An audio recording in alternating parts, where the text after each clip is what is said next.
safe to tell this story or this joke before I do the introduction. Do you know why we can't elect Donald Trump as President of the United States? Halfway through his term, he'll probably leave us for a younger, prettier country.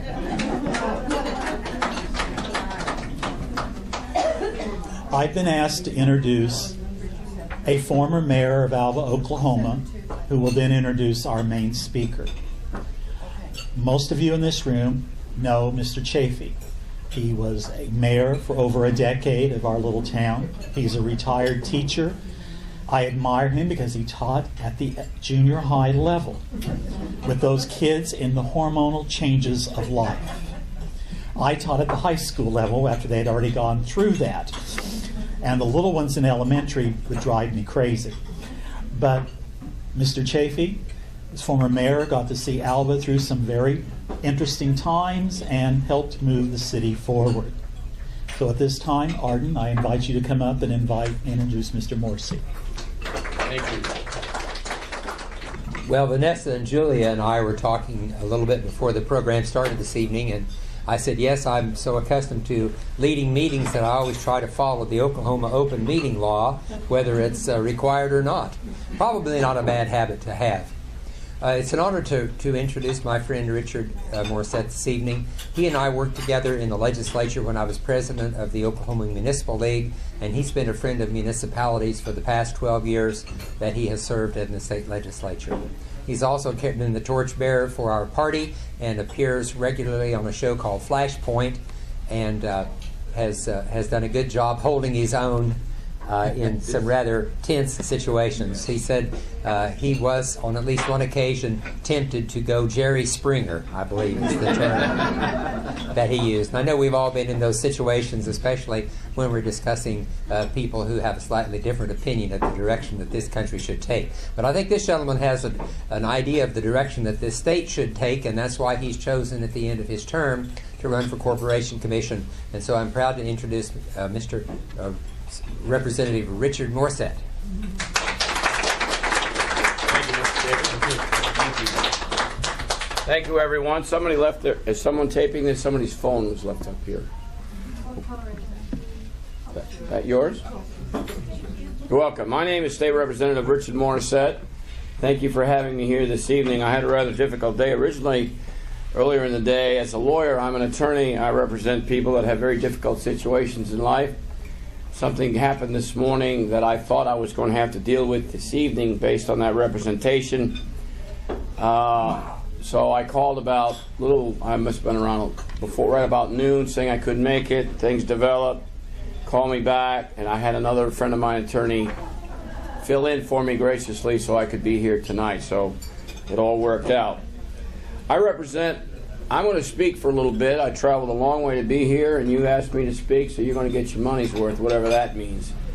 I suggested that you eat while I talk because I've learned over the years that speaking before people eat, they become reckless. Well, that's true too, but they become restless and fail to listen.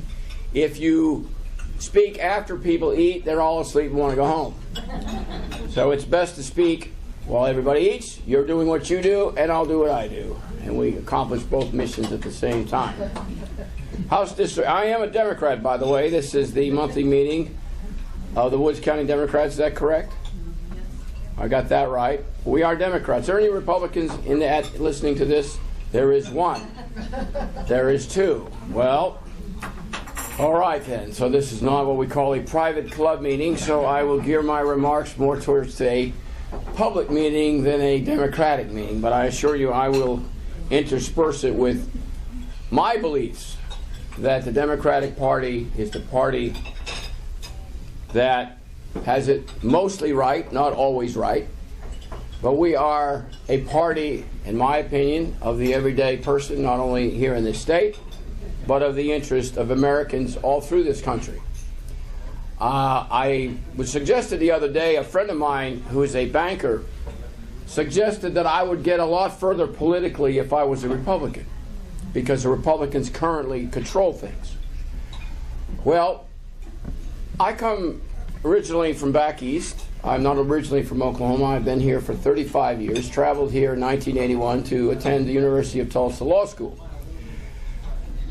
My original family, or my ancestry, comes from New England, comes from the, I grew up in southern New Hampshire in a town called Dover, Somersworth rather, the same place. And I was the product of a family of Franklin Delano Roosevelt Democrats.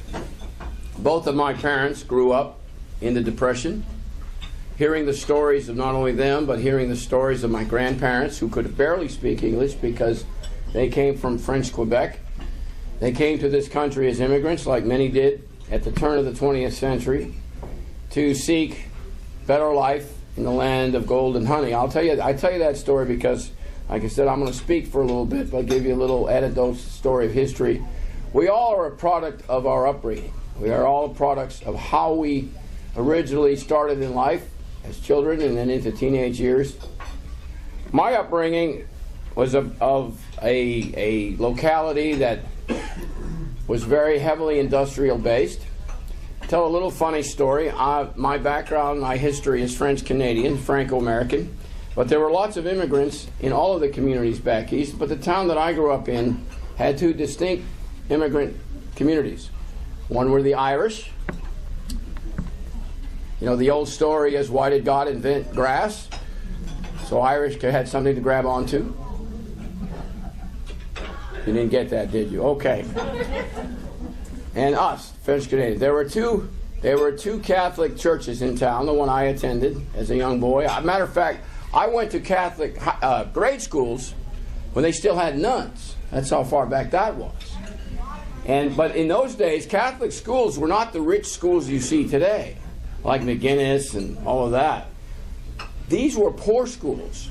They were of old brick, dungy, cold, especially in wintertime, and we had class sizes back in the early and mid-60s of about 45 students, and one nun could handle every one of us, I can assure you. Has anybody ever seen that play Nonsense by any chance? Okay, you remember in Nonsense where, I don't know, I can't forget how it goes, but all raise your hand, you know, whatever, stand if you've done something wrong, and the nun goes, boy, boy, boy, boy, boy, boy. Those nuns, when I was a child, I thought they were Soviet Gulag guards, but as I grew older, I understood why they were where they were. I suggest that I probably was a discipline problem, but thank God I had those nuns because they were the greatest teachers in the world, and they were great disciplinarians. Matter of fact, I love them so much. A quick story about how in life, you know, I'm Catholic, and I was going to reject things when I was younger and a teenager, but it sticks with you. The nuns finally won me out. I'll tell you why. I don't know, it's been about 6 years ago, Representative Reynolds ran the stem cell bill, research bill. What am I thinking of? He ran a bill to make it, what am I thinking of? Infant stem cell. Embryonic stem cell, that's what it is, okay? And then it was, Brad Henry was still governor, so it had to have been his last year, so it had to have been 2010, his year. Anyway, the Catholic Church had come out and said that embryonic stem cell research was a violation of the principle, you know, life. It was a life bill. And of course, those in the scientific community clearly were saying that this has anything to do with a pro-life bill. This is a scientific research bill. So I was caught right in the middle between my logic and my church. And so Bishop Beltran, I hope I'm not boring you with these stories because I assure you I'm going to liven this up a little bit. He was bishop at the time of the Oklahoma City Diocese, and he kept calling me because I had made no public statements as to how I was going to vote. The first time it went through, and if you know anything about parliamentary procedure, a bill can go through the House 1 or 2 or 3 times. You can vote on it 2 or 3, 4 or 5 times, depending on what happens. The first time it went through, I accidentally, on purpose, happened to be in the men's bathroom during the vote. And anyway, it went to the Senate, by the way, the Republicans were in charge, so they had a majority vote making embryonic cell research illegal in the state of Oklahoma. So the Senate passes it, the House passes it, but Brad vetoed it. So it was a House bill, which means it override the veto. It had to go back to the House. And all of this time, we didn't know when it was coming, so Bishop Beltran sent over the nuns of St. Teresa's School over on 13th Street out to get me. So what they did is they didn't really speak to me. They just said, if you've ever been to the Capitol, there are 3 galleries, and there's one on the west side. If you're sitting on the west side, you can look right down on the members of the House. So Sister Veronica, who's a friend of mine, and her compadres showed up at the Capitol every day during the afternoon during session, and they would sit in the first row of the West Gallery, and they would look down at me. And when I first caught wind of this, Al McCaffrey, Senator McCaffrey, was my seatmelt, and I was doing pugilistic battle with the Republicans. I'm a lawyer. I know the rules inside and out, and as a minority member of the House, I gave them as much difficulty as I could by challenging them on the rules. So I'm doing one of those deals, and Al keeps hitting me in the ribs. He said, Richard, I said, Al, what's your problem? What's up? He said, Richard, look up in the gallery.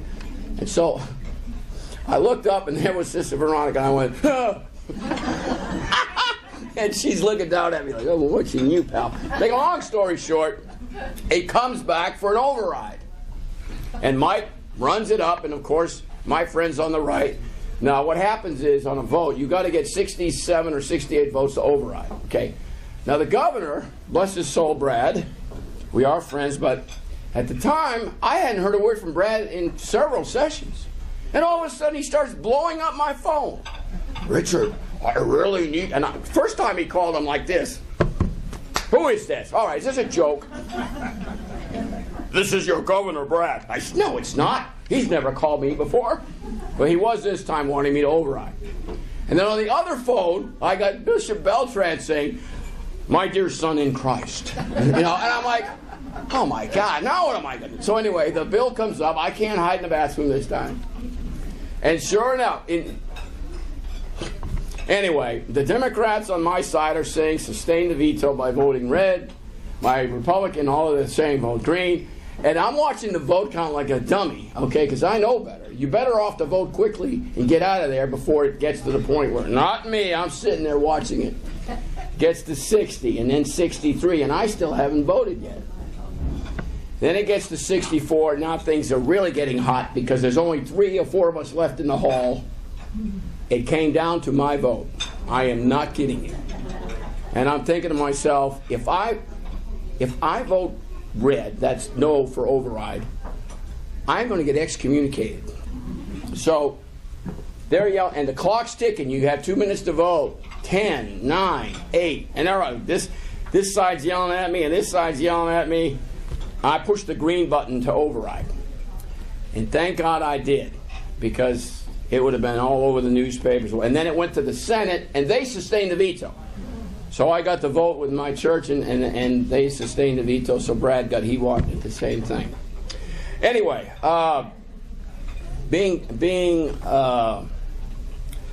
growing up in an industrial base, I'm very close to labor. I'm a member of a trade union. I have been so since I was about 20 years old, and I'm proud of it. I'm proud of the fact that I believe in organized labor, and I believe that workers deserve a voice in their employment status. In 2001, this state, in my opinion, very unfortunately, for the very wrong reasons that they claimed the right to work vote in September 18th of 2001, exactly 7 days after 9/11 hit in New York City, we voted for this ridiculous concept called right to work. There is no right to work in this state. There is no guarantee under law of a job. But in politics, I've learned, and Ronnie, if you get there, you're going to find out that labeling and marketing in politics is a way to distort reality. My friends on the right over the years have become masters at distorting with words. Right to work and other examples. There's no right to work. And if there was, and of course they sold that piece of garbage on the fact that if we got rid of labor unions and mandatory dues, somehow industry and business would flock to this state because there wouldn't be any more mandatory union dues. How many of you are lawyers? I am. Davey, you're a lawyer. Who else is a lawyer in this room? We got to pay bar dues, don't we? We can't practice law unless we pay mandatory dues to the Oklahoma Bar Association. How many have homeowners associations? You got to pay your homeowners association dues or they put a lien on your house. But all of a sudden it's somehow forced dues to pay union dues for collective bargaining in order to administratively support your collective bargaining effort, that somehow that should be legally put into statutes that you can't do that. That was all a bunch of malarkey. It was a way to destroy one of the strongest bases of the Democratic Party, which is organized labor. And to say so, they effectively did it because the people of this state, 1 week after 9/11, after Frank Keating got up there, starts waving the flag and patriotism, all of that, the people of this state, and by a narrow margin, mind you, voted for this thing called right to work. Since that time, of course, the state has been steadily drumbeating to the right. In 1992, this state voted for term limits. In my opinion, it's a terrible thing we have done for the people of Oklahoma. Not for me personally, but for the people of Oklahoma. I believe that a limitation of people in elected office should be at the ballot box. That's where it ends, that's where it begins, and that's where it ends, is at the ballot box. Not by some artificial number that was placed in statute by, and again, back to the wording and imaging of politics. You know, there's an old adage of those of us that have been in the business a long time. The perception of reality in politics is reality. And if you make a poster child, Senator Gene Stipe or other people that were in office for many years, that somehow this is bad, to have experienced people representing their districts in a policymaking, elected policymaking, the titular head of policymaking, somehow we have to limit their ability to serve. I think it's a violation of the First Amendment, to be quite honest with you. Because it denies people the right to vote for anybody they wish. I think that's a free speech violation, and I believe someday someone will get up and challenge this in the federal courts. We may disagree about that theory, but I think it's a violation of the First Amendment. I think, because I've lived it for 12 years. Term limits, they don't term limit lobbyists. They don't term limit agency heads. They don't term limit bureaucracies. They don't term limit staff. But they term limit the one group of people that have the authority and the power to make policy for the state of Oklahoma, the people of Oklahoma.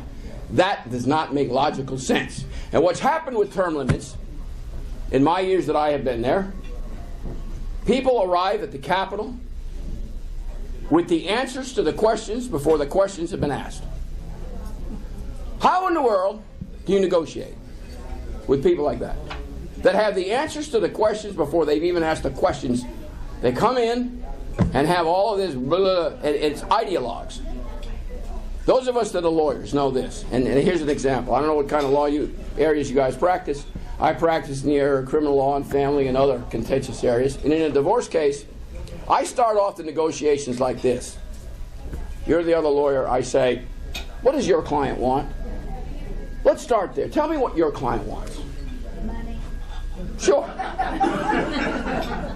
I was going to say something further, but I'm not going to do it because it's going to get me in trouble.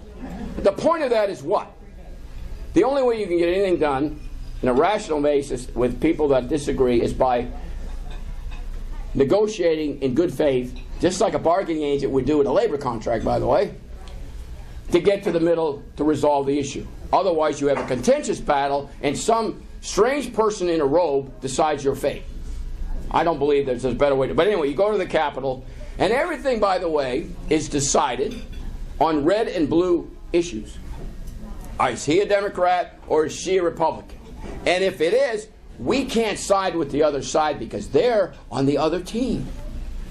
And it's unbelievable. Good ideas die, not because of their merits on policy, but because of the label at the end of their names.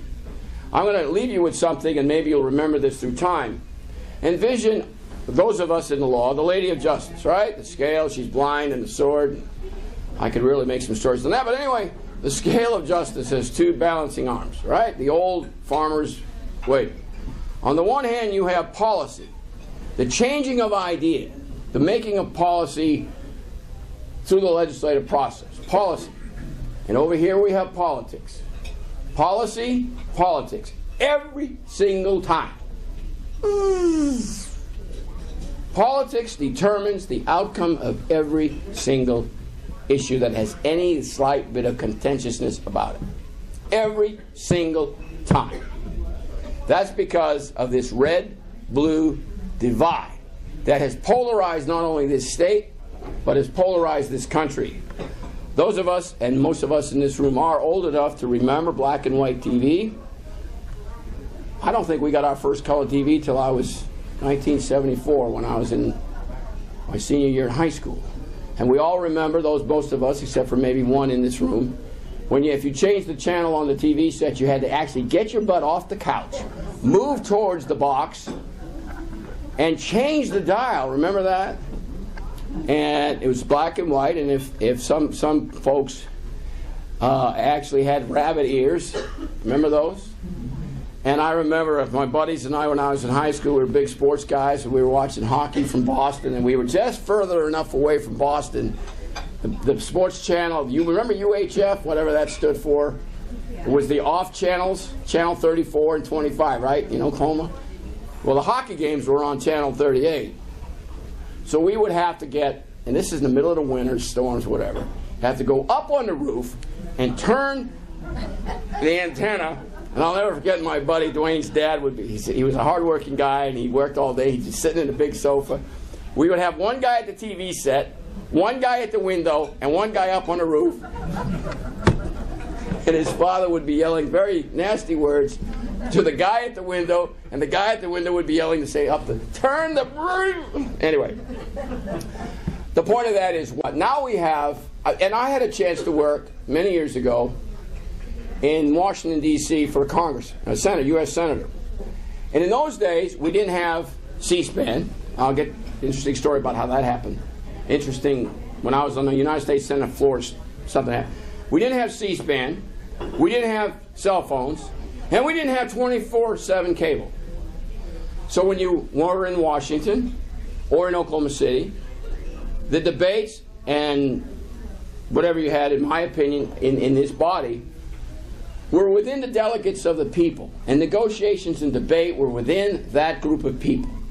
They were delegates. A representative or a senate is a delegate of the people to do those people's business like an agent would do for a principal. The voter or the citizen is the principal, and the state representative or senate elected official is the agent of the principal, right?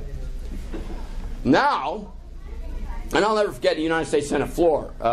Back in those days, the Democrats controlled, but it was collegiality. They would debate fiercely, but it was never personal. It was never, the way Donald Trump speaks, it's just unbelievable. Some of these guys would be rolling over in their grave. The incivility that he brings to these debates. Now that we have cell phones, now that we have the internet, 24/7 cable, everything is polarized. For example, if I negotiate with my Republican friends on something, the people on my side of the aisle think I'm a traitor. You're a traitor because the zealots on the left, you can't deal with them. And the same thing on the right. Many years ago, a gentleman from Oklahoma City, an older representative who was an adult, because you always want to deal with adults, because there are so many people, in my opinion, at the Capitol that are just out of, anyway, I'll leave it at may be. We would negotiate a bill in his office 2 hours before session would start, because he knew that if he put stuff that I needed in the bill, he would be accused of being a traitor by his colleagues on the right. And if I was found out that I was negotiating with him, my side would say I was a traitor to our side. So what we would do is I would meet, he was the chairman of a committee, and in committee we would always fight. I would be presenting something or questioning, and he'd be, "Arr!" But it was all for show. 2 hours before the legislative session, I would put my stuff in his bill. We'd put it in section 12 or some bloody place, hidden out in there somewhere. And then when the bill was presented on the House floor, I would argue with him and ask him questions and debate against the bill, even though I wanted the bill to pass. I'm not kidding you. And they'd say, and this is how many, if not most, of the representatives in the House of Representatives, in my opinion, vote. It's like a tote board, green and red, just like going to the racetrack. Red is no, green is yes. And so they'll come in and they'll see certain names on the board, and I'm one of them. So if the Republicans see my name voting green, they'll just vote red. Just, knee-jerk. And vice versa. So this is an absolutely true story. I haven't done it in at least 2 sessions, but earlier in my career I did it. We have 2 minutes to vote. Okay, I read every bill. I'm a lawyer.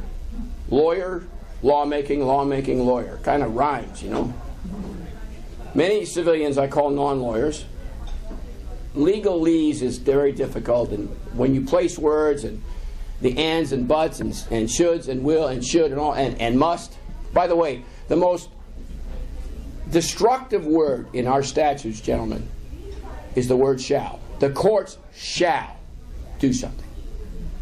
I have argued until I'm blue in the face to all of my colleagues, do not put the word shall in most of these sentences, because the courts should have the discretion as the courts to decipher for themselves each individual situation.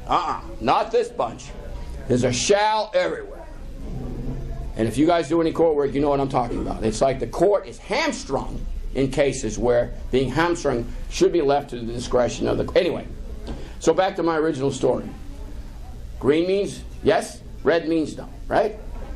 So I haven't done this in at least 2 sessions, at least 4 or whatever. I'll be sitting there, I read the bill, and sure enough, knowing half, and this usually happens right after lunch, where they all just come strolling in. The lobbyists paid for their lunches. I don't have time for lunch. I'm a lawyer. I go straight to the office for lunch. But anyway, and this is the time to do this because everybody's asleep. So a bill will go up, and I'll push the red button. 2 minutes to vote. Clock's ticking. Like on Jeopardy, you hear that ding, ding. And then it's all green. And I'm a red, and me and a couple other guys that are lightning rods, and they'll come up to me and say, Richard, why? Just do it. Just push the red button, will you? I said, watch me. So you get to about 10 seconds, 9, 8, 7. Right before the bell, I'll switch it to green. I win. And the bill goes over to the Senate because they don't read the bills. Folks, some of you have been, how many of you here have been teachers? Okay, almost half. If you were to grade these legislators on their homework of preparing for class, which is session the next day, you would give them at best all D minuses. That's how. Now maybe it's that way in every state. It must be. I don't know. But as for a body being the main policy-making policy, and we are the House of Representatives, the people's house. The Senate, by the way, if you get there, Rhonda, they're always nice to each other.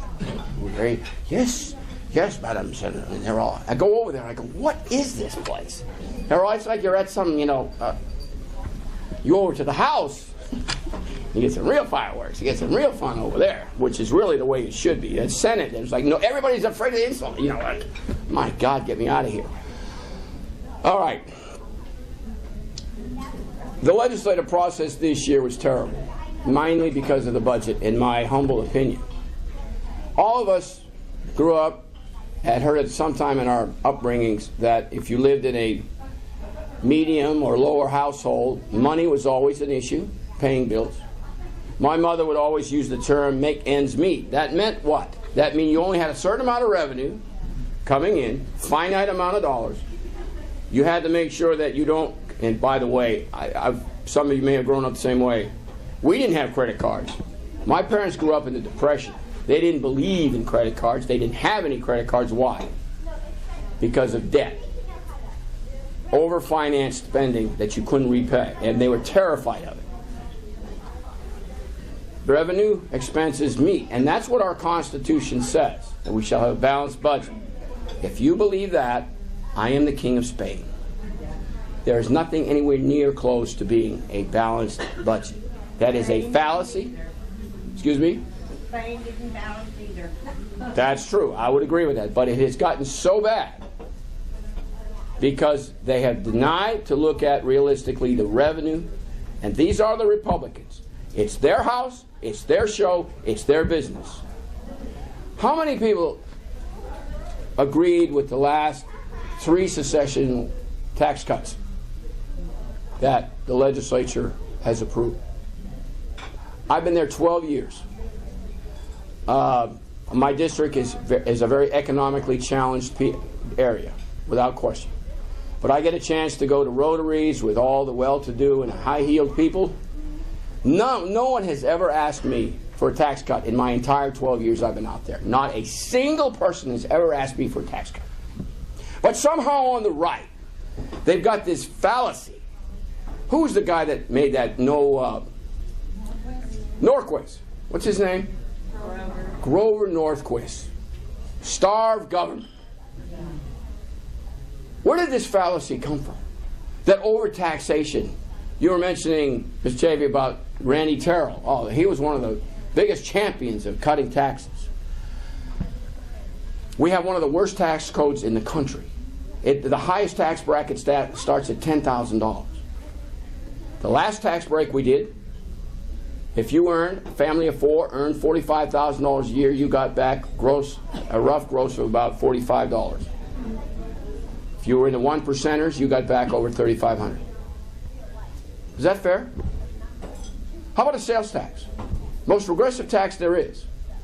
And then we have the president of a major university, ex-governor, United States senator, because he doesn't trust the legislature to do their function, comes out with an idea to fund teacher pay raises with the most regressive tax there is, the sales tax, because he doesn't trust the government. Does anybody want to challenge me on that theory?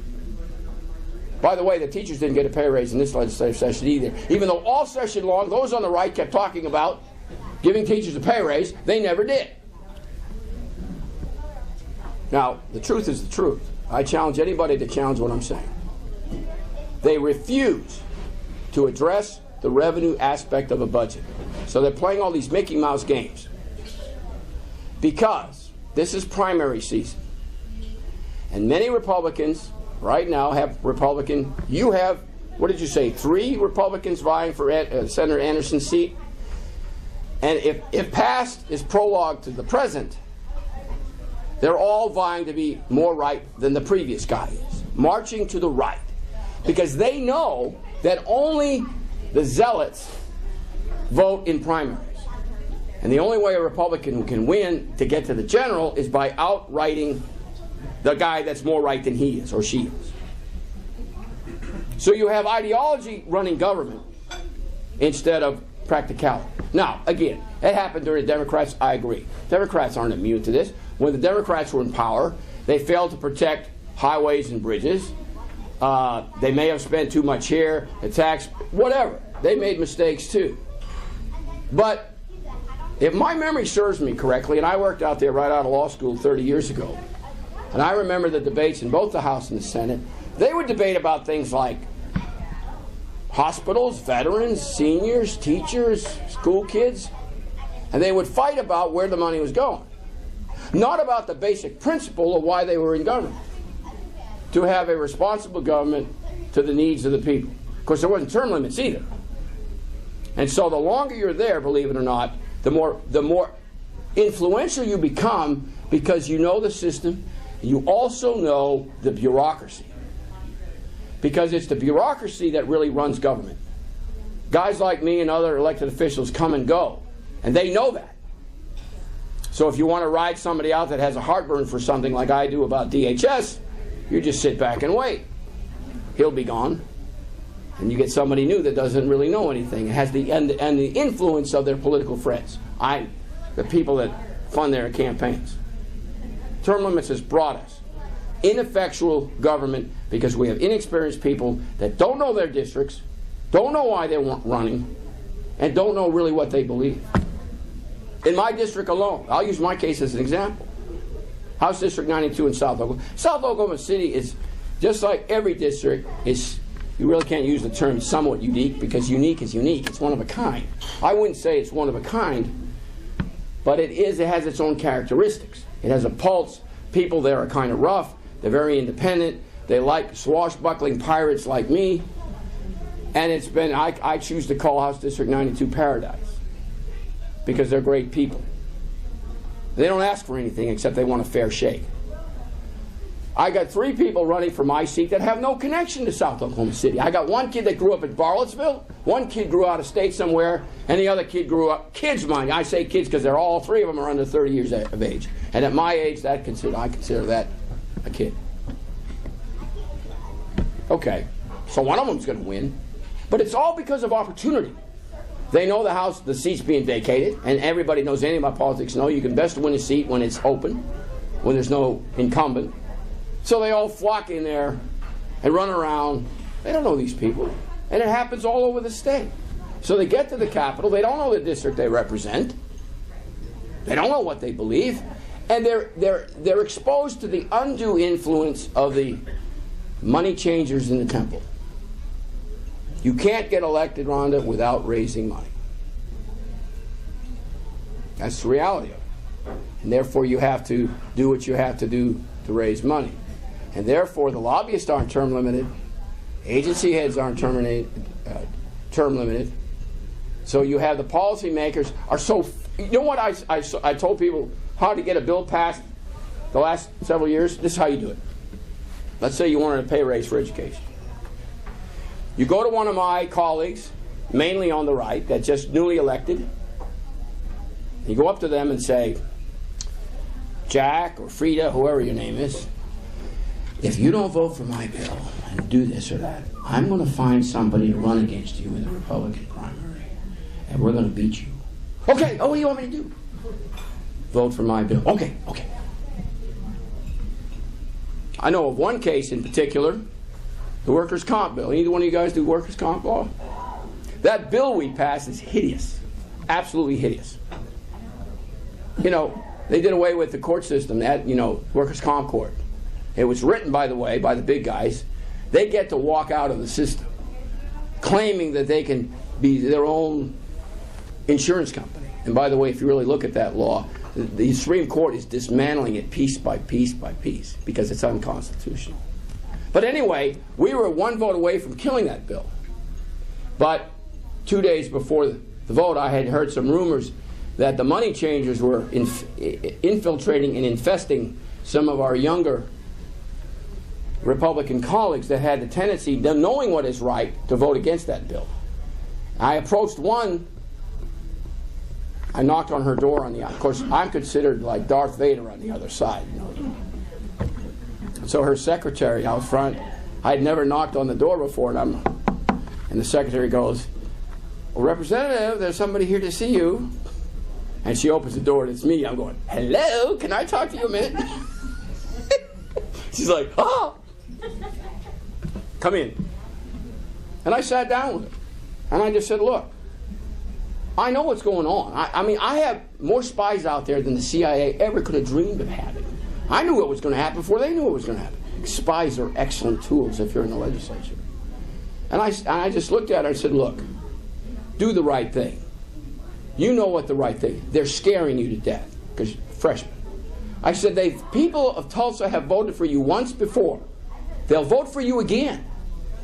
They will. Do the right thing. Do the next right thing, and they will send you back.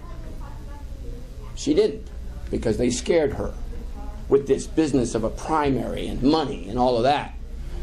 And if you're a worker in this state, you lose a leg or an eye, the partial permanence and all is hideously low. So that major corporations in this state can look at their bottom line at the end of the quarter and say they're making money at the expense of workers. Now that's wrong. I have tried to tell, and I'm going to tell you the same thing. If you get elected, when you get out there, remember where you came from. Put 2 feet on the ground, and that you represent this district as a senator. Not the money changers, not the special interest, not the agency heads, everybody that's in your district. It's amazing how people that think they get elected become either bigger or greater than who they really are. And I'm going to use, Sajavia, I'm going to use the example of my friend Randy Terrell, who is my friend. You've got to remember where you came from and who you represent and why you're there. That you are an elected official, a temporary holder of a seat. and that if you think that you're bigger, better, or whatever than who you really, just another human being, that you're missing something. And the process of that doesn't start on day one. It starts over time. And you start losing why you're there. On big bills like the cigarette tax, let's use that, getting pounded by people from all sides outside the chamber where they all hang out. And they send in these slips to tell you to vote this way and that way. You've got to just stand, and I guarantee you, Rhonda, people in your district will send you back to the Capitol doing the next right thing. I've been elected for 6 straight years in a heavily Republican state because my theory has always been I represent people. It's public service, not personal service. Public service, not personal service. And I've tried to tell these young, both Democrats and Republicans, do not be afraid of votes if you're doing it for the right reason. And that is the right thing for your district and all the people of Oklahoma. Are they tough? Yes. But this is a volunteer army. I'm running for the State Corporation Commission because this is the most powerful state agency in government, and nobody knows it. They regulate everything. Oil and gas, utilities, telephones, roads, bridges, and out here cotton gins as well. It's an ancient, archaic entity that's never been changed under our Constitution. Earthquakes are rattling. Are you getting earthquakes up here? I understand the industry says that these are maybe, mind you, sort of like maybe the earth is round, maybe the sun comes up in the east, that these are not man-made seismic activities. And again, if that is a maybe, I am the King of Spain. These are earthquakes caused by not fracking so much, but by the injection of salt water into disposal wells. For every 10 gallons of oil, you get 90 barrels of brine water. We have injected billions of gallons of water in a known fault line, the Mississippi Lime Formation. 1982, when I was still in my first year of law school, we had exactly 2 earthquakes in the state of Oklahoma because it does run under a fault. We have had over 6,000 of these in the last 4 years. We've had at least 2,500 that are seismic 3s or more. On December 29th of this past year, I got involved in this because in my little house in South Oklahoma City, little ranch house, minding my own business on December 29th, that little house of mine was moving like I was on a circus ride. 1 story, little house. 2011, Prague had a 5.2. No one was talking about this stuff because they were all afraid of the big bad giant in the room. And who would that be? And you know exactly who they are. So I started talking about it. I had a lady in Edmond. We had a public hearing on my colleague Lewis Moore. I was having one the next day at the Capitol, so he tried to one-up me by having one in Edmond on Thursday night, January the 14th. At UCO in the big auditorium, the George Knight Center, over 350 people showed up to hear Lewis talk about earthquakes. I like Lewis, but anyway, those people showed up with torches, swords, pitchforks, and ropes. They wanted somebody out on a pole. They were mad. And things are changing in this state as far as blue-red. And this is why I know it's changing. There was a woman about our age. She got up to the mic. There was a public comment. And they were all lined up, by the way, just furious. And Lewis is taking this. And by the way, Representative Graw and Senator, what's his name from Edmond that controls everything, he's turned out. Anyway, they were supposed to be co-hosting this thing, but they saw the mood of the crowd, and they let Lewis do it alone, and they were in the back hiding. This lady gets up to the microphone and says, I've been a Republican all my life. I've never voted for a Democrat ever. In Edmond. Republican Central. She grabs that microphone, she looks over at me and says, maybe it's time we turn this red state blue. And that is what I believe is going on in this state. People are mad. They've had enough. Either side can go too far. There are many on our side that go too far about things. But when a government disregards people, average people, and their basic needs, year after year, believing that ideology is superior to common sense, that there is no ramifications for that action, they're wrong. Will 2016 be a turning point year? I don't know. But I know people are angry. But people have short memories too. And I guess we'll see. Because even though the budget is hideous, and they're going to vote for that sales tax, by the way. The polls are in, and people are going to vote for it. Because, you know, they don't trust the legislature anymore. They don't. But there is a bright future ahead. One of the great aspects about Oklahoma, I've traveled all over this country and over the world. People in Oklahoma have the biggest hearts in the world. They'll give the shirts off your back. In a crisis, you want Oklahomans there. Whether it's a tornado in Moore that I experienced in 2013 that touched my district, or the bombing downtown, there are no greater people in this world than Oklahomans. Another thing that people fail to miss here, too, is the beauty of this state. I grew up in another part of this country. It has its own set of beauties. But Oklahoma has its beauty, too. You can't get sunsets like this in New England. You don't see waving wheat field after field in New England.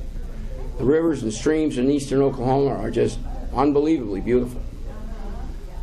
It upsets me so much, though, that we have used Oklahoma as a poisoning ground, as a dumping ground for waste. We don't need to be doing that. So Oklahoma has a bright future. There's a lot of millenniums, I guess that's what you call them, people under 40, is that what you call them? Millennials. Millennium, that's what they are. This young man here is too young to be one. The young people have a great resolve. I don't know if you've noticed it, but in downtown Oklahoma City, they have literally rebuilt downtown Oklahoma City. At 13th and Walker, where the old St. Anthony's Hospital used to be, they ripped it down. They've got all kinds of new buildings there, restaurant down in Bricktown where Kevin Durant lives. It's all been refurbished because of the energy and enthusiasm of young people. So there is a great future here. As long as we as policymakers could believe in the future. The last couple of legislative sessions, we have fallen off that directive. And I just cannot understand why people who get elected, once they get there, fall to this image that you have to be an ideologue in order to be in office. You don't have to be an ideologue. You be a pragmatist, a logical centrist that does the people's business first and leave that political stuff out at the door. I'd be willing to take any questions. Now, yes, ma'am. How do you plan to manage the corporation?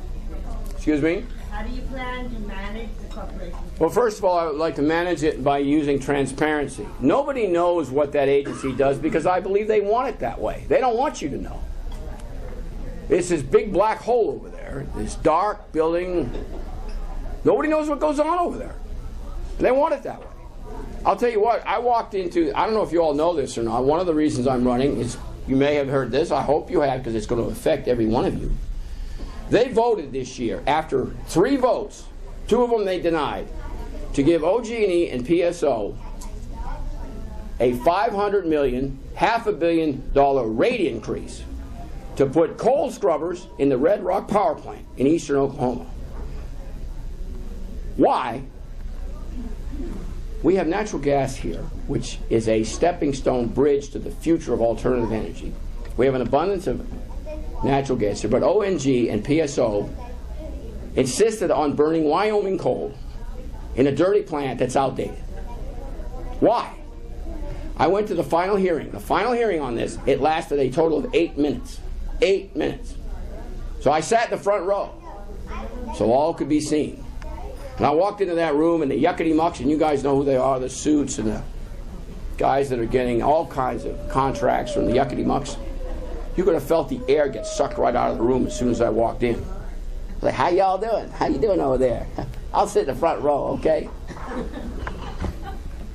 The Corporation Commission has two types of powers: judicial, judiciary, and legislative. And they're intermixed together. They are so powerful, no one has any idea. And get a load of this, guys. It's okay for a disputing party before the commission to have ex parte meetings with one of the commissioners. Absolutely. The president of OG&E was in their offices several times before that vote, after the law judge had heard the evidence. They meet. It's like us, you and I, having a case in front of a judge, your party and my party, but I get to go see the judge without you there. That's called ex parte communications. Can't do that in law. It's unethical, and if a judge does it, he's violated his judicial oath. But at the Corporation Commission, you can do that. Fairness and transparency should rule the day for everybody, whether you're OG&E or you're a simple ratepayer. That's not what's happening. That is earthquakes, dirty water, power plants and by law they get to recoup their capital cost. So once you vote to put in $500 million scrubbers, they automatically by law have a right to rate up your rate to pay for the capital improvements, because by law they have a right to make a profit, defined by them what a profit should be. Doesn't sound very fair, does it? Yes? So are you able to incentivize clean energy? I hope so. Such as making it not detrimental to you to put in solar panels and things like that? Let's talk about that for a second. You're talking about that bill that was passed, not this past session, but the one before. Yeah. Who do you think put that in law? Who do you think put that in law? Legislature did. Legislature passed a bill that said if you have solar panels on your house, you have to pay into the grid a certain amount. You're trying to put solar panels on your house to save on your electric costs, but OG&E and PSO said, if you're going to put one of those buggers on your roof, you are going to pay a certain fee to hook into the grid. Well, number one, I would say it's not just to save in cost, it's to save the planet. So when are we going to go in that direction? When people start changing their voting pattern at the ballot box. By the way, I've been all over the state about this race. Nobody even knows what it is. I mean, it's just, and that's the way the special influence people want it. They don't want you to know. But remember, the voting patterns in this state have been what they have been for what, the last 15 years? I don't know. I haven't lived here that long. Where'd you come from? I haven't been back that long. I came from here. Yeah. But I've been back. Well, it certainly have changed in the last. I worked out at the Capitol 30 years ago out of law school. And in 30 years, we have had a complete upside-down shift in the political philosophy here. You know, 100 years ago, Kansas, Nebraska, and Oklahoma were populous states. They didn't trust big banks and big government. That's why our Constitution disperses power in agencies, so that power is not centralized, because people that at statehood wrote the Constitution in a way that would preserve the individuality of the citizens of that state. It's called populism. The powers that be at the Capitol now are changing that. They're flipping it on its head. For example, the most powerful state agency in government today, other than this Corporation Commission, is the Office of Management and Budget, whatever that is, OMS, Preston Dorflingers. It's this massive. We didn't consolidate anything or get rid of it. And one of the things on the right is to cut agencies and cut governments, right? They haven't done any of that. They have consolidated power upwards within a few distinct people. Instead of dispersing power, they've concentrated power. Why do they do that? Because they can control. Regardless of what the citizenry does, they can control things that way. They think on the right, by the way, and you're all Democrats except for a few of our invitees here, that they're always going to be in power. That's not true. I predicted years ago, of course, politics is like a pendulum. It swings. And in the old days, it swung like an old grandfather clock, right? Now it's like a stopwatch. And it's happening here in Oklahoma. The urban areas are turning purple. Oklahoma County voted almost for Joe Dorman for governor. Tulsa's a different cat altogether. But the urban areas are turning to the middle and to the left, and the rural areas that used to be strong Democratic are more conservative and moving to the right, which is the trajectory of all districts across the nation. This state is going to turn Democratic again. Sooner than later. My friends on the right don't believe it. They are always a dollar short and a day late on the pulse of the people. Because they don't intermix with people. They mix it up with the muckety-mucks, the suits. We represent people. And I'll believe that till the day I'm dead. Because Democrats, for all of our faults and all of our shortcomings, at the end of the day, believe that we should have quality public education, that people should have health insurance, that seniors should be protected, that our veterans shouldn't be dying in our veterans' homes being abused. And just recently, to show you the hypocrisy of the right, and I'm glad you're filming this. Maybe some of our friends on the right will see this up here. Just now, tomorrow morning on TV, which is live, by the way, live. Has anybody ever done live TV? You got to be you have to know how to dance if you're in live TV. Because you got to think, respond, speak, and try not to say anything stupid all at the same time. Because at least when you tape it. By the way, Randy Terrell was terrible at that, by the way. We would do taping on Thursday afternoons, and the segment would last like for 7 minutes, and he would inevitably, at 6 minutes and 30 seconds, would jump up and go, cut, cut, cut, let's do it again. And both Scott and I would just want to strangle that little guy. I was telling Scavy that. Does everybody know everybody knows who Randy Terrell is for the most part? Did he really? Yeah. I thought you knew that when you were talking. I did not know that. He was represented from Moore. I did not know that. So he's a proud graduate of Alabama. That's great. I didn't know that. Okay. But anyway, one time, now Randy was excellent on TV because he was a true adversary. Smart, witty, funny, and you just wanted to strangle him sometimes. Because he did it on purpose, just like I do, to kind of poke the tiger, a little bit to get a reaction. Well, one day, we were doing it live for some reason on Thursdays, this one time. And he said something just totally obnoxious. And I almost went Jerry Springer on him. I almost went over Scott and tackled him right off the stage. And Scott knew what I was thinking, because Scott grabbed my left leg and just clutched it. He's whispering in my ear. He's smiling at Randy, and he's trying to talk out of this side of his mouth. Don't do it! Don't do it! But tomorrow, let's see what you all think. The Tobacco Settlement Trust Authority, TSET, Tobacco Education Fund, they got 22 employees. I don't know what they do all day. 22 of these people. It's a constitutional entity, which means it's immune from legislative and their alleged gubernatorial authority. Have their own money because it's a trust endowment. They are hiring Patrice Douglas, who used to be the mayor of Edmond. Geez, that's a shock. That's Edmond. Was a corporation commissioner until she decided to get the big britches and thought she was going to run for Congress, which she did and lost. And now all of a sudden she's qualified after a national search to be the executive director. They already have an executive director. I don't know what's the matter with the one they got. For more than twice the salary at $250,000 for being a government bureaucrat.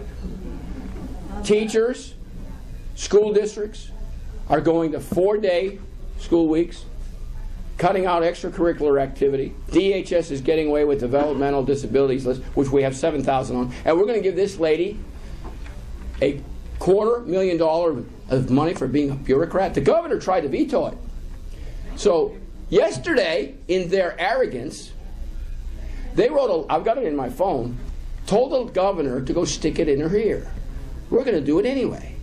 So tomorrow morning on live TV, we are going to light them up. Because it is wrong. Most of us here are old enough to remember Watergate. And the adage then was follow the money. Follow the money. And sure enough, I have, for all my 12 years out there, tried to change paradigms. Shift in thinking and way of doing things. But like inertia, what's at rest tends to stay at rest. When you try to change bureaucracy from something that is to something different, all you get is massive resistance from those that are in government that exists, because that's where the money is. If you start saying we want to cut the salaries of this muckety-muck, then they don't ever attack you in a frontal assault on the House floor. It's always subterranean. If you envision an iceberg, we envision an iceberg of being that piece of ice floating on the Arctic. Oh, isn't that pretty, right? But that massive amount of ice, 3/4 of it is below the surface. That's what the legislative process is like. What you all see on the House floor or whatever is the iceberg above the water. 3/4 of what goes on out there is below the iceberg. Public hearings, by the way. My friends on the right claim transparency. That's a fallacy. You go to a committee meeting out there and you will not get to speak at a committee meeting. Travel all the way from here, from Alabama, to try to speak on a bill, and you'll be cut off. I made it a point during my time out there, especially when I was on the tax committee, read the bills before you do your homework. You guys are teachers. If somebody shows up in your class without doing their homework, you let them have it, right? And nuns did to me. I'm a lawyer. Read the bills. Get prepared for a hearing. So I made it a point with the big muckety bucks, the communications bill, and all of these bills that were 150 pages long, that we're supposed to question in committee, and then go on to the House floor that nobody reads, and there are millions of dollars at stake in these contracts, and nobody reads the bills except for maybe me. So I would make it a point to show up for the committee meeting at least 5 minutes late on purpose. These massive amounts, and you go to these meetings, the lobbyists line the hall, because there's always money involved. The citizenry is always pushed to the back. And so I'll walk in, open the door right when and you can just, oh my God, he showed up. Oh God, I wish he hadn't showed up. And so when Gus Blackwell was the chair of the committee, I would always wait, have everybody else ask whatever questions on the committee, and then Gus would go, are there any other questions on the committee? And I go, Mr. Chairman, I might have one or two. Then I'd take out the Poulan buzzsaw for the next 45 minutes and start chopping them to shreds. And you expose what needs to be exposed. I'm sure this goes on everywhere, not just exclusive to Oklahoma. Power rests with the people. Depends on who you elect. You elect people that are irresponsible, you're going to get irresponsible government. And that's what we have. We have irresponsible government. And that's why teachers aren't getting paid, seniors are being hurt, on and on. We have over 7,000 people on the developmentally disabled list. Those are people that need help. Let's talk about $900 million that we don't even get from the federal government. Why? Because the ideologues don't want to accept money from the federal government on the Affordable Health Care Act. It's not Obamacare, it's the Affordable Health Care Act.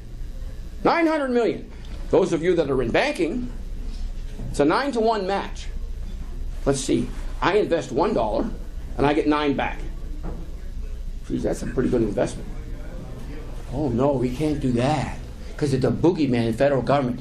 Yet half our budget, it's a $16 billion. Because you didn't like what I had to say, so you did, okay. We're down to 1 Republican. It's a Democratic meeting, isn't it? That boogeyman federal government, we have a $16.5 billion budget, and half of it is from the federal government. They speaketh with fork a tongue. Hypocrisy. If you're going to believe in government that should be less, then you cut spending. You cut government. You cut the fat out. Do it. The salary ranges at the top of the salary range for agency heads are obnoxious. They want to do away, by the way, with the merit protection. Anybody know what the merit protection system is? Do you know who initiated the merit protection system in Oklahoma? You're going to love this. He was from Blackwell, Oklahoma. He was governor twice. A Republican from Blackwell. His name was who? Henry Bellman. A Republican from Blackwell, Oklahoma. Billings, I'm sorry. Billings. You're absolutely right. Billings. Who was a wheat farmer, I believe. Owned farming property. I'll never forget, I'll tell you a real quick story. I was on the United States Senate floor the day they voted for the Panama Canal. And I was just a staffer, this young kid. And I'll never forget, and I didn't know Henry Bellman. He's from Oklahoma, right? He always had great respect on the Senate floor. They gave this man, you just knew it. I mean, you just know that. People have respect. These guys gave him respect. And I'll never forget what, I was running around passing papers out, and there are foyers behind the Senate in the back, all around the chamber. There are Senate foyers where they can open the door and they could go talk privately. I'll never forget him standing there, and the double doors that open into the chamber. He was standing right before one of those, and the vote was going on. And they didn't know what the final outcome of that on the Panama Canal vote, to give the canal back to Panama. Because the naysayers were saying, oh my God, the communists will get it, and they'll shut it down, and they'll blow it up, all of that stuff. So Henry Bellman is out there scratching his head, and he didn't know how he was going to vote. And his aide said, I'll never forget his aide, I forget who he was saying to him, if you vote for this, you are going to just get hammered to death back home. And then Bellman's looking at him, and I'll never forget this. He looked right at that guy. He said, yeah, but it's the right thing to do. Open those doors, and he voted for it. This is a guy who was a United States Senator and was elected governor twice in the days that Republicans were not in control. Why? Because he was always doing it. He started the Human Rights Commission. They did away with that, too. State of Oklahoma. They started merit. Now, you do away with the merit protection system, then you put all your cronies in government. There's nothing stopping you from doing it, and you can hire and fire at will. The Judicial Nominating Commission. Follow that mess? How they want to politicize how we're going to select judges because they can't control the judiciary. I thought in civics class in high school there were 3 co-equal branches of government. At least that's what I was taught. That was called what? Checks and balances. Checks and balances. What is great class? 3 co-equal branches of government. Co-equal. Not dictatorial by the legislature. And they're always banging against Washington.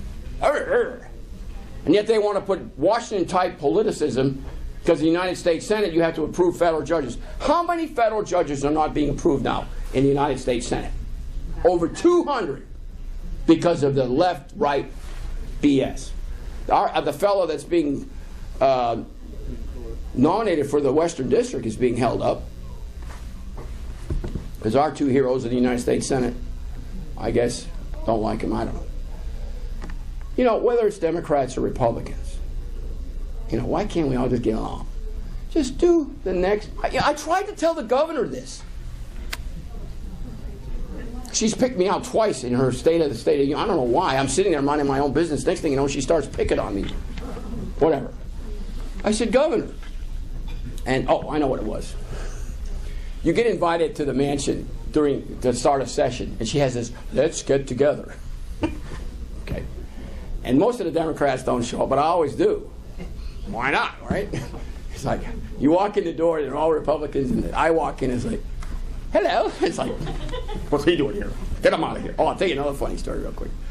Anyway, there was Thunder were on. Oh, I know what it was. There was basketball over here, and there was a primary going on somewhere in early February.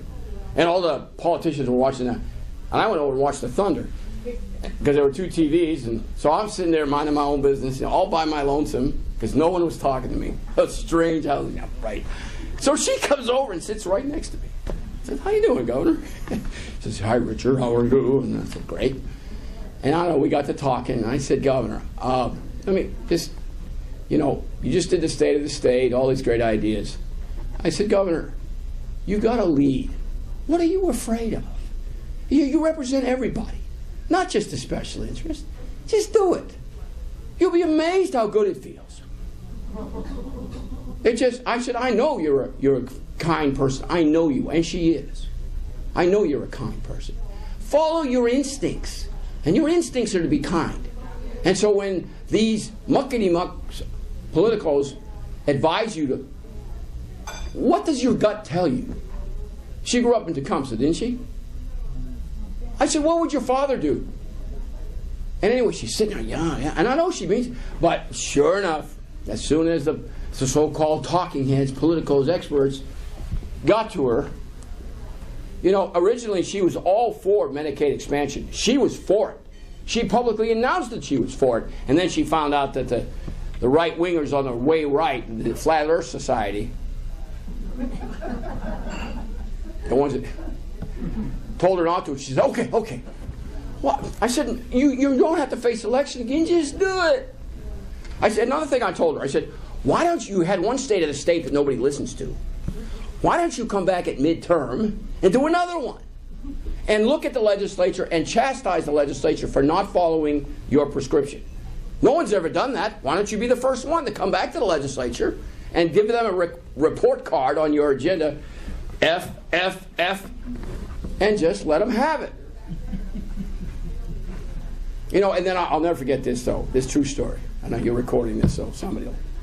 Every year before the OU Texas game, there's a big dinner at this restaurant in Texas, and the legislators go to it. And the governor has always shown up with Wade, and I've known Wade a long time, her husband, who's a lawyer. And anyway, I'm there with a friend, and everybody wants to sit next to the governor, right? You want to sit next to her, or across the chair, tables just like this, facing each other. And a whole line of tables in this big room. There must have been 60 legislators there and their wives. And 95% of them are Republicans. And, of course, the governor always comes in last. And it's sort of same thing. You go get your food, and they sit down. You know, it's Fabo de Chao where they do that steak stuff, right? But everybody, before you sit down, it's sort of like musical chairs. There are no place settings. You sit wherever you can find a seat. So everybody knows the governor sits up front. So I come in, and I don't care where I sit, and I see Wade. So we start yakking about stuff. And Wade's a good guy, he's a cool guy, and so is the governor, by the way. And we start to talking, and all of a sudden it's time for dinner. And the governor sits down right there, Wade sits down, and my friend sits over here. And I said, okay, I'll just sit down right here. Boom. And I get to sit right with the governor, you know, this place of prestige. And here I am, the one guy that doesn't need to be sitting with the governor, because all of these people, these other legislators and senators, are trying to show how important they are by sitting with. And who's sitting next to her? Me. So, this was during the Dorman campaign 2 years ago. I'm on TV, and so Wade says to me, because I do at times on TV, if you watch, very critical of the governor. Told Wade it's not personal, it's politics. Because I guarantee you, they let me have it when they want to. Come on, it's like boxing, right? You throw a punch, you take a punch. Throw one, take it. That's how it used to be in politics. Their skins are real thin, though, these days. And so finally Wade kind of says to me, so Richard, you've been rather mean to the governor. Because I was tying her to, who was the education secretary that lost? Barisi. So I was always calling it the Fallon-Barisi plan. Driving Wade nuts. I said, Richard, you're awful. You're very mean to my, you know. I says, okay, you know, it's politics. He says, yeah, but you could, So he's hammering me through the whole dinner. So finally, dinner ends. I look at the governor. I said, I tell you what, Wade, I'll make a deal with the governor. I said, if she'll put her arm around, I'll put my arm around her and take a picture. We'll put it up on Channel 9. And if she's willing to do that, and I show the picture on TV with her, with my arms around her, I will not say another critical word during this election. She wouldn't take a picture with me. She did it with my friend, but not me. So I said, okay, Wade, back to normal. Any other questions? Back to the Corporation Commission. Yes, ma'am. Well, tell us more. We need transparency. We need openness. Why aren't those meetings televised like the legislature is? Why do we have co-functions such as judicial and legislative functions co-mixed together? Why don't we have those meetings more accessible to the public? Why are they always in Oklahoma City? If you're in Alva, why can't a meeting be held out here on issues affecting either earthquakes or water quality or cotton gins or roads? Change. I mean, it's an archaic institution that needs to change. To open it up to you all, people, citizens, voters. It is not. Unless you have a lot of money and you don't work, or yes, you're working and you're one of the muckety-mucks that get paid for sitting in a chair all day pretending to represent whatever. You don't get to go. That's not right. There's three of them there. Bob Anthony. How many incumbents are there? One. They have an election in 6-year terms. and they have an election every. Dana Murphy. Then. Excuse me? You're against Dana Murphy? Yes. I have nothing against Dana. I know very little about her personally. But I know her voting record is hideous if you're an average citizen. It is. How can you vote? You know what? If you want to get... I brought... The other day, one of the issues is saltwater brine. I brought a guy in from West Virginia. Did anybody see this on TV out here? To recycle the brine water. He can do it. Matter of fact, after it's done, it looks just like this. Table salt. It cost about $2 per barrel to do it. When the automakers were told they had to put in seat belts, what did they do? Oh, they just resisted, right? You can't do that. Anytime you try to bring in environmental safety or safety, the industries, whatever it is, will resist because they claim they will put them out of business. Cost is cost prohibitive. That is a fallacy. You know it and I know it. It comes out like this. Clean, crystallization. You can use the salt on the roads in the winter. Is the water actually any good then? It becomes distilled water. You can put it back in the stream. Because I've heard they're putting water on the fields in California where a lot of our food comes from. Is it going through this process? I don't know that. I know the gentleman I spoke to has a plant in West Virginia. But it's distilled water. It is so clean you can put it back into the streams. I don't know. Yeah, it doesn't taste good because it's so flat. Excuse me? Distilled water tastes flat. You're not going to drink it. You're going to put it back in. Here out west over the last several seasons, until recently, you've had all kinds of droughts. You don't have water in the west. They're pumping this garbage into the ground causing earthquakes. Common sense says what? Marriage the two together, and you've got a solution. The director of the Water Resources Board, Mr. J.D. Sharp, after the hearing, the gentleman that is responsible, and J.D., if you're seeing this, I heard all about it, criticized me for saying this wouldn't work. The person in charge of clean water. I guess his solution is to keep pumping dirty water into the ground that's causing earthquakes. Eventually, my two Republican lawyers left. I guess they had enough of me. That's okay. This is a Democratic meeting anyway. One's a Democrat. Oh, okay. Father, son. Aha! My husband's a Republican. The other Dad's a Republican? Well, normally it's the other way around. Anyway. But Mom's the Democrat. Yes. The what? Mom's the Democrat. And my son's No, a Democrat her. too. Oh! Not me. And my son's a Democrat too. Excellent. Oh, you're going to hear it tonight, aren't you?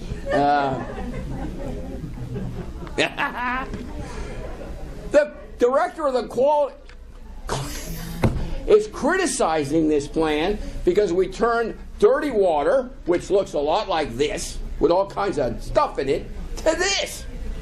Oh, it can't work, he said. That shows you the mentality of the government we're in. Now, I'm going to tell you something. It's up to Democrats in this state to change it. The people of the state have been voting for this government for the last at least 12, maybe 14 years. They're getting exactly what they voted for.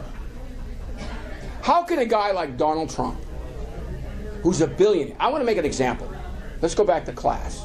What was the French Revolution? Started because the average citizen in France was so angry at the nobility, the one percenters, they marched on the Bastille and the castle, grabbed the queen, and cut off her head. But before that, she said, let them eat cake. What did she know about being French citizen? Let them eat cake. In this country, instead of chastising the one percenters, what do? We glorify a guy like Trump, who's no more like you and I than I am the King of Spain. But we do. Why? This guy is a charlatan. He is a circus ride. He says crazy stuff that you may think but you don't say, because these... You know, here's another theory too.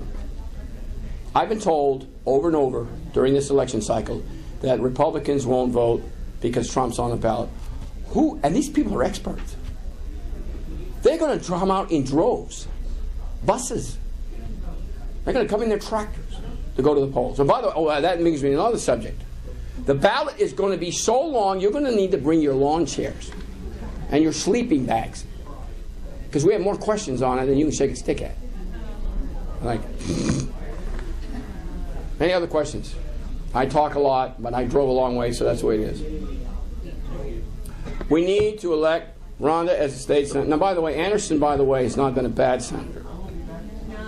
He's been one of those rebellious Republicans that has tried to do reasonable and rational things. But he's term limited too, so he's bye-bye. The money and influence in politics is so bad.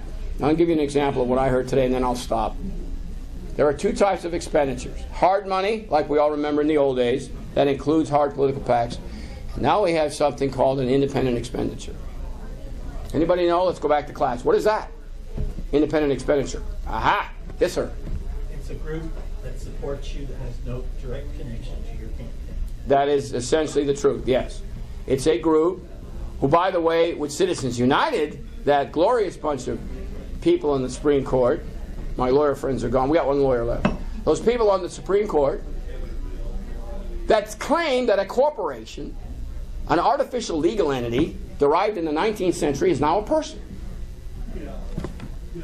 Why?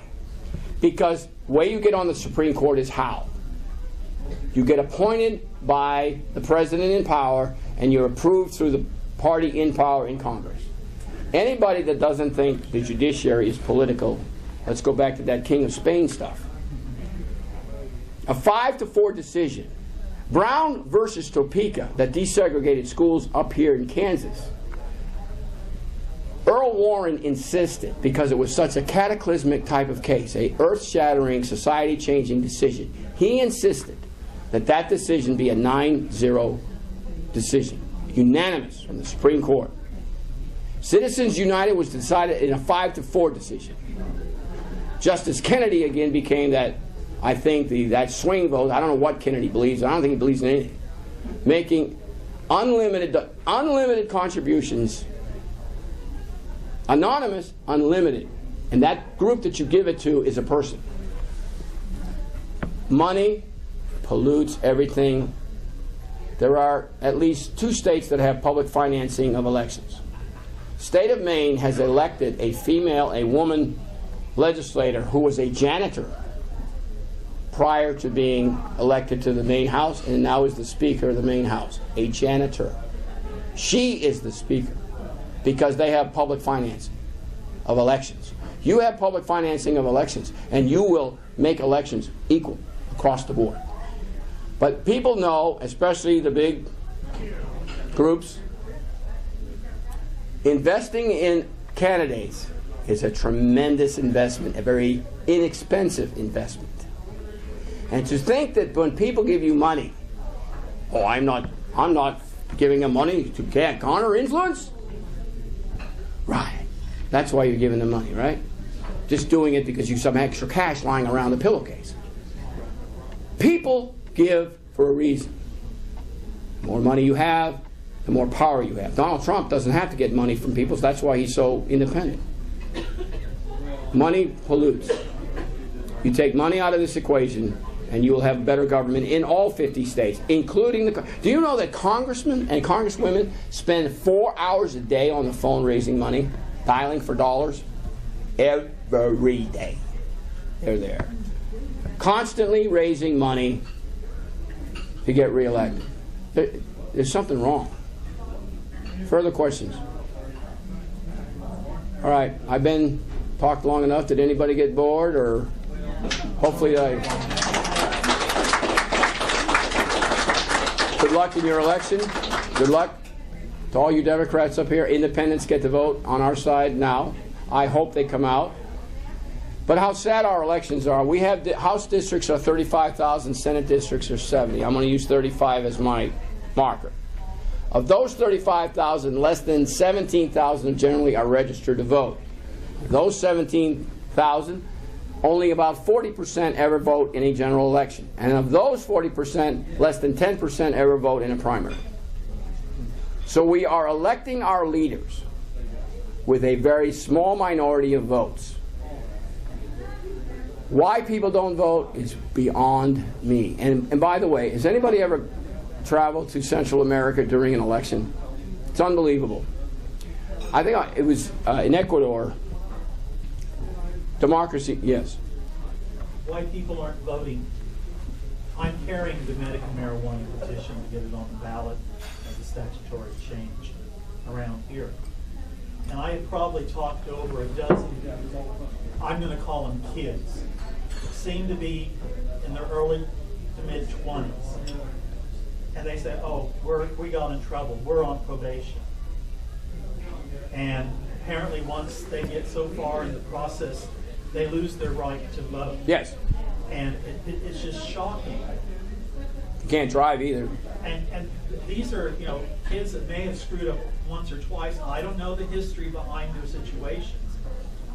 But it's just like, what is happening? But remember, when those laws were passed, tough on crime, remember all that? Yeah. What a way to get elected. Huh? Tough. You don't hear that anymore, do you? Let's be tough on crime. Well, prisoners don't vote, so let's pick on them. I mean, yeah, bad people need to be in prison.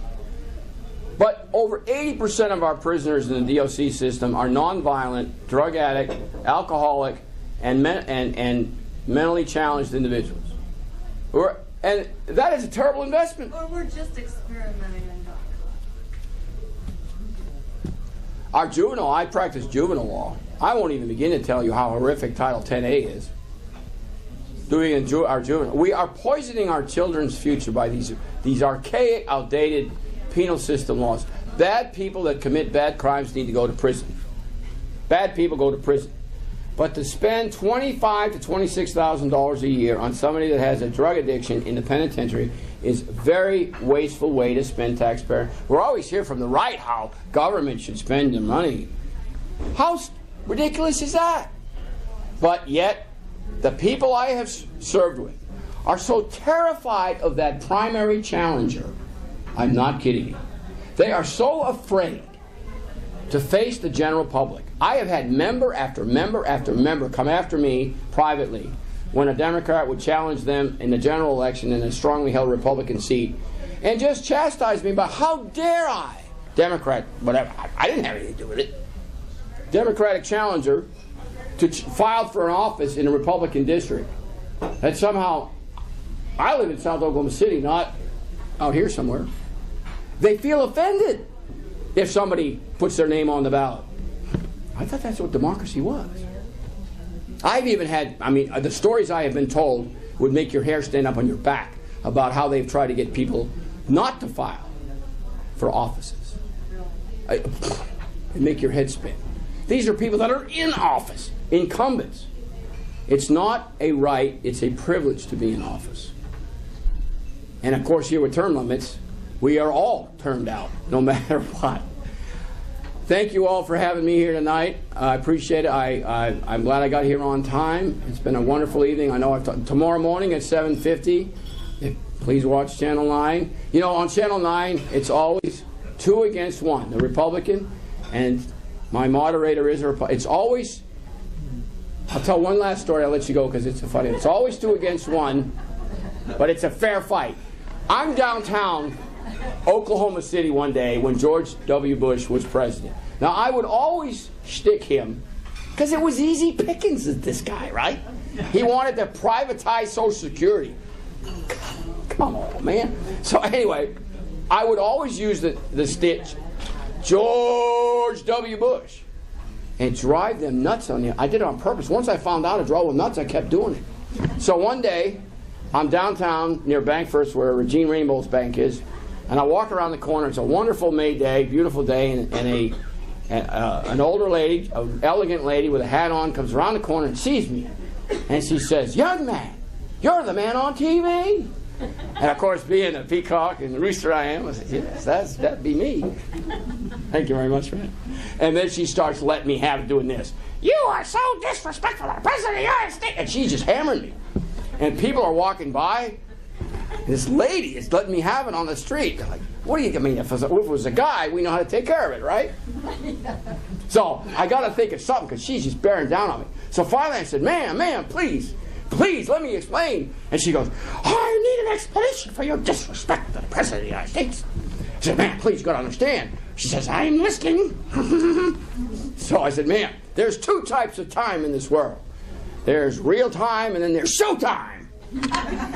And when I said that, she laughed, turned her head slightly to the left, and being the old track star I was, boom, I was gone. Ladies and gentlemen, thank you for having me. It's been a lot of fun.